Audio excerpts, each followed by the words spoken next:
Hello, I am Aditya Joshi और इस video में मैं आपको बताता हूँ कि फाइनली फिलीपींस कैसा है ग्राउंड रियलिटी के बेस पे। अब मैं फिलीपींस में लैंड हो गया था 6 तारीख को और डायरेक्टली अबे भाई कितनी आवाज़ है यहाँ। Hello, this is Aditya Joshi and finally अब शोर शराबा खत्म हो चुका है तो मैं आपको बताता हूँ ग्राउंड रियलिटी पे कि फिलीपींस कैसा है।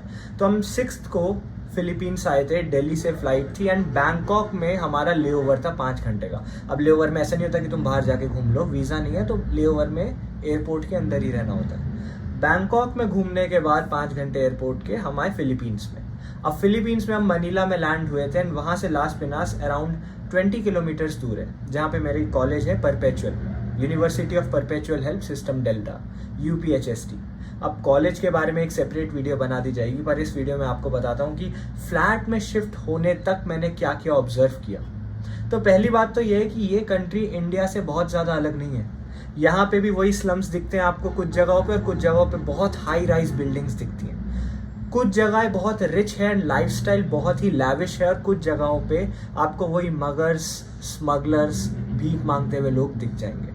यहाँ क्राइम रेट्स भी काफ़ी हाई रहते हैं, लेकिन वही बात है ना कि आप कौन से पार्ट में हो जगह के। जैसे हम जिस फ्लैट, जिस अपार्टमेंट में रहते हैं वो एक सेफर एरिया में माना जाता है। रात को यहाँ नाइट लाइफ इंडिया से बहुत अलग है। इंडिया में जैसे आप देखते हो कि रात को चीज़ें बंद हो जाती है, यहाँ पे भी 9 बजे बड़े बड़े मॉल्स बंद हो जाते हैं, लेकिन क्लब्स, डिस्को हाउसेज एंड गाने बजाने वाली जगह है जहाँ पे कैरियोके चलते हैं और आप गाना वाना गा सकते हो, वैसे टाइप की नाइट लाइफ यहाँ बहुत चलती है।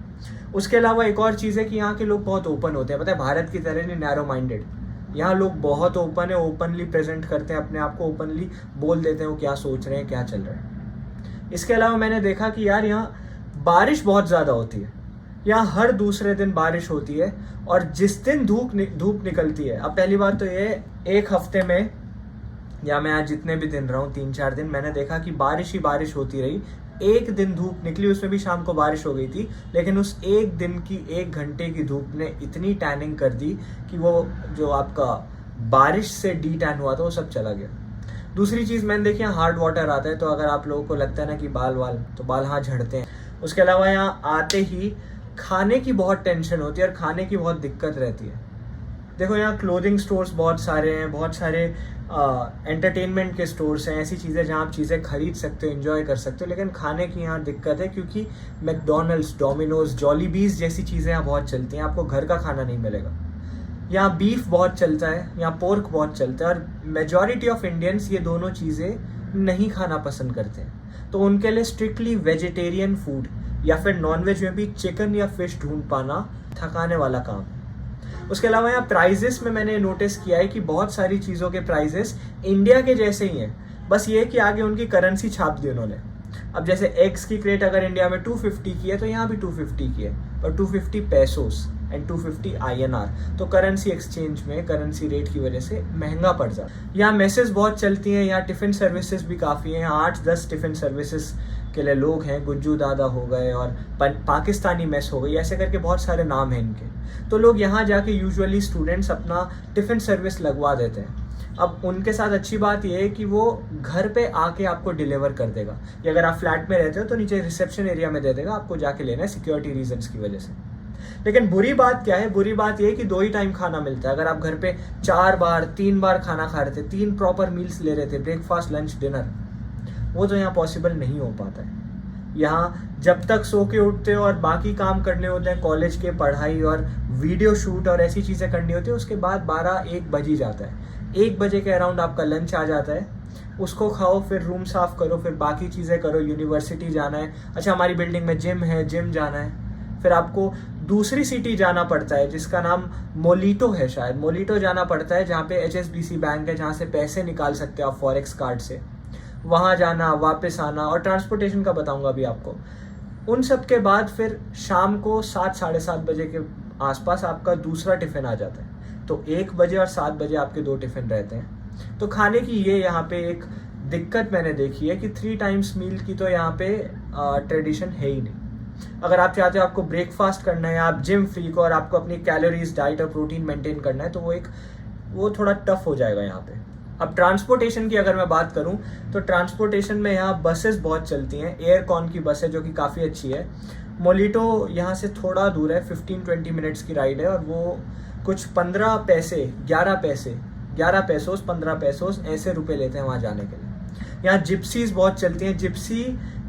अब जिप्सी कैसे बताऊँ मैं? जिप्सी, अपने विक्रम देखा इंडिया में, वो ऑटो जैसा जो होता है, उसको खींच दो, दोनों साइड बहुत सारी खिड़कियाँ लगा दो जिसमें ग्लास नहीं है, अंदर बाहर सब हाथ वाथ मार सकते हैं, दोनों साइड रोज हैं, ठीक है, और एक रो में करीब 10-15 लोग बैठ जाते हैं। यह है जिप्सी। तो एक जिप्सी में 15-20 लोग आराम से बिठाता है, वो जब तक भर नहीं जाती बिठाता रहता है। तो जिप्सी चलती है, लेकिन जिप्सीज रात को सेफ नहीं मानी जाती क्योंकि यहाँ लोग फ़ोन, वॉलेट्स, ये सब बहुत चोरी कर लेते हैं। कार्स, यहाँ सारी कार्स के ग्लास टिंटेड थे यार। यहाँ कोई ऐसी कार नहीं दिखेगी जिसके ग्लास में टिंट ना लगा हो। तो वो भी लोग सेफ नहीं मानते ना, कि अगर आपको उठा लिया तो पता कैसे चलेगा। यहाँ पे फिर प्रोफेसर्स ने भी बोला, यहाँ सीनियर्स ने भी बोला कि अकेले नहीं जाने का। यहाँ पे पेयरिंग जो होता है ना सिस्टम, जिसमें आप एक दोस्त के साथ बाहर जा रहे हो, वो फॉलो होता है सेफ्टी के लिए। अगर मैकडोनल्ड, जॉलीबीज और ऐसे कुछ चीज़ों की बात करें तो वो तो सारी रात खुले रहते हैं। आपको रात को 3 बजे क्रेविंग हो रही है पिज़्ज़ा की, तो आप जाओ और खा लो। यहाँ वो अच्छी चीज़ है। यूनिवर्सिटी में मैं अभी तक 2 बार गया हूँ, एक बार डीन से मिलने और एक बार ऐसे घूमने के लिए। तो यूनिवर्सिटी की प्रॉपर वीडियो फुटेज मैंने अभी नहीं बनाई है। जैसी वो कंपाइल होती है मैं आपको अपनी यूनिवर्सिटी दिखाऊंगा, बताऊंगा वहाँ क्या फीचर्स है। मैं तो अभी खुद ही एक्सप्लोर कर रहा हूँ। मैंने सिटी एक्सप्लोर करी, यहाँ मॉल्स एक्सप्लोर करें। SM मॉल है यहाँ पे काफ़ी बड़ा। एक एशिया पैसिफिक करके एक मॉल है, वो थोड़ा दूर है, तो वहाँ मैं अभी नहीं गया हूँ। जैसे जैसे सब कुछ होता है मैं आपको अपडेट्स देता रहूँगा। अब रही बात फ्लैट की, तो फ्लैट भी यहाँ पे एक्सपेंसिव है। जैसे मेरा फ्लैट है 1 BHK का, एंड ये भी इंडिया के हिसाब से बहुत एक्सपेंसिव है। अब 1 BHK के फ्लैट में यूजुअली आपको बंक बेड्स मिल जाते हैं, बाहर एक किचन मिल जाएगा, वॉशरूम मिल जाएगा, थोड़ा सा ओपन एरिया जहाँ एक सोफ़ा टेबल मिल जाएगी। तो आप अगर 2 या 3 लोग हो तो यहाँ रह सकते हो आराम से। इसके अलावा इंडिया से अगर आप खाना ला रहे हो तो बहुत अच्छी बात है, इंडिया का खाना यहाँ मिलता है। वो आपको लेज मिल जाएंगे, आपकी फेवरेट चॉकलेट्स मिल जाएंगी, डार्क फैंटेसी वगैरह जो आपको पसंद हो मिल जाएगा। लेकिन उसके प्राइजेस बहुत हाई होते हैं यहाँ पे, ऑलमोस्ट डबल ट्रिपल प्राइजेस में वो चीज़ें मिलती हैं। अगर आप स्पेसिफिक हेयर ऑयल यूज़ करते हो या स्पेसिफिक स्किन केयर रूटीन है आपका, तो वो इंडिया से ही लेके आओ। यहाँ खूबसूरती के पैसे लेंगे वो बहुत ज़्यादा। फिलीपींस के बारे में और क्या बोल सकता हूँ मैं, यहाँ पे पीस है, ये मैं मानता हूँ। बहुत पीसफुल जगह है ये।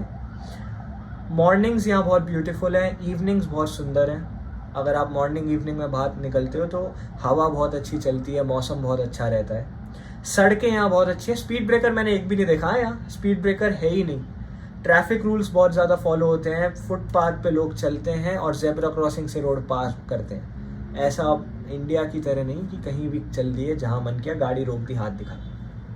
गाड़ियाँ रुक जाती हैं यहाँ पे, पर इसका मतलब ये नहीं कि रोकनी ही है। अगर और मैं बात करूँ तो यहाँ पे यूनिवर्सिटी मेरे फ्लैट के काफ़ी पास में है, तो वो एक प्लस पॉइंट है।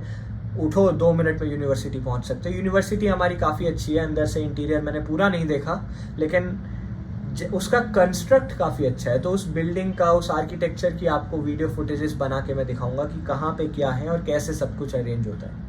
अगर हम ड्रेसेस, यूनिफॉर्म कोड्स और उन सब की बात करें तो अभी सब कुछ रीशफल हो रहा है, रीमिंगल हो रहा है। तो वो लोग बताएंगे फाइनली हमें क्या पहनना है, कैसी यूनिफॉर्म रहेगी और कैसे अपने आप को प्रेजेंट करना है। दाढ़ी के लिए वो लोग कह रहे हैं थोड़ा छोटा करना है, वो मैं देखूंगा करना है कि नहीं, और इसके अलावा वैलिड है या नहीं है। तो डीन से मैंने बात की, कॉलेज के अथॉरिटीज़ से बात हुई। ग्राउंड रियलिटी ये है कि वो लोग कह रहे हैं आपका टोटल MBBS की ड्यूरेशन 5.5 साल ही रहेगी, वो इंक्रीज नहीं कर रहे हैं। वो 5.5 साल का MBBS रहेगा। उसके अलावा ये लोग ये कह रहे हैं कि BS + MD अलग अलग होता था, तो अब ये BS और MD को एक तरीके से बीच में मर्ज कर देंगे और उस मर्जिंग वाले फेस को ये बोलेंगे इंट्रामेड। इंट्रामेड में non clinical subjects of medical वो इंट्रोड्यूस कर देंगे, जैसे एनाटॉमी वगैरह। तो वो सब्जेक्ट्स आप इंट्रामेड में पढ़ लोगे ताकि टोटल ड्यूरेशन BS + MD की काउंट हो जाए, जो कि 5.5 साल ही है। अब रही बात लाइसेंस की, तो लाइसेंस के लिए हमारी यूनिवर्सिटी जो है UPSHT, उसको चेड की ज़रूरत नहीं है। ये हमारे कॉलेज अथॉरिटीज़ बोल रहे हैं। कॉलेज अथॉरिटीज़ ने ये बोला कि चेड की ज़रूरत नहीं है हमारी यूनिवर्सिटी को, क्योंकि हमारी यूनिवर्सिटी एक ऑटोनॉमस स्टेटस पा चुकी है, जो कि एक लेवल 4 स्टेटस है। ये सब उन्होंने मुझे इन्फॉर्मेशन बताई, जो कि मैं आपको रिले कर रहा हूँ। तो लेवल 4 स्टेटस जब मिल जाता है, ऑटोनॉमस स्टेटस मिल जाता है, तो वो अपने रूल्स रेगुलेशंस खुद बना सकते हैं। तो उन्हें चेड की गाइडलाइंस फॉलो करने की ज़रूरत नहीं है, लेकिन उन्हें एनएमसी की गाइडलाइन फॉलो करने की ज़रूरत है। तो लाइसेंस वाला अभी फुल प्रूफ तरीका नहीं निकला है, लाइसेंस वाला जो कॉन्सेप्ट है वो अभी भी वर्क्स में है, लेकिन ड्यूरेशन 5.5 साल ही रहने वाली है, ये उन्होंने हमें श्योरिटी दी है। अब जैसे जैसे आगे मुझे कुछ पता चलता है मैं आपको बताता रहूँगा। खाने पीने का मैंने बताया, ट्रैवलिंग का मैंने बताया, यहाँ साइकिल्स बहुत चलती है, अगर आप साइकिल खरीद सकते हो, अफोर्ड कर सकते हो, साइकिल खरीदो। हेलमेट पहनना ज़रूरी है, मास्क पहनना बहुत ज़रूरी है। यहाँ कोरोना, मुझे पता है इंडिया में लोग मानते ही नहीं कि कोविड तो चला गया, अब क्या मास्क पहनने, गले मिलो, घूमो फिरो, मुँह पे खांस दो, लेकिन यहाँ वो नहीं है। यहाँ पे मास्क पहनना है, नहीं तो पुलिस वाले सीधा 2000 पैसों का चालान काट देंगे तुम्हारे ऊपर। तो मास्क पहनना बहुत ज़रूरी है यहाँ। जब अपने साथ हमेशा छाता लेके चलना पड़ता है, ज़्यादा बारिश हो गई छाता, ज़्यादा धूप हो गई छाता, तूफान आया छाता, तो छाता लेना और मास्क लेना बहुत ज़रूरी है। और कुछ चीज़ें जो मैंने यहाँ देखी वो ये कि रोड्स की कंडीशंस बहुत अच्छी हैं, यहाँ पे गंदगी उतनी नहीं फैली हुई होती, क्लीनलीनेस काफ़ी ज़्यादा है, और ओवरऑल मुझे बहुत ज़्यादा डिफरेंस नहीं दिखा दिल्ली एनसीआर से फिलीपींस का। अब जैसे जैसे मैं न्यू चीज़ें एक्सप्लोर करता हूँ, मैं वैसे वैसे उन चीज़ों के ऊपर वीडियो बनाता रहूँगा। Thank you.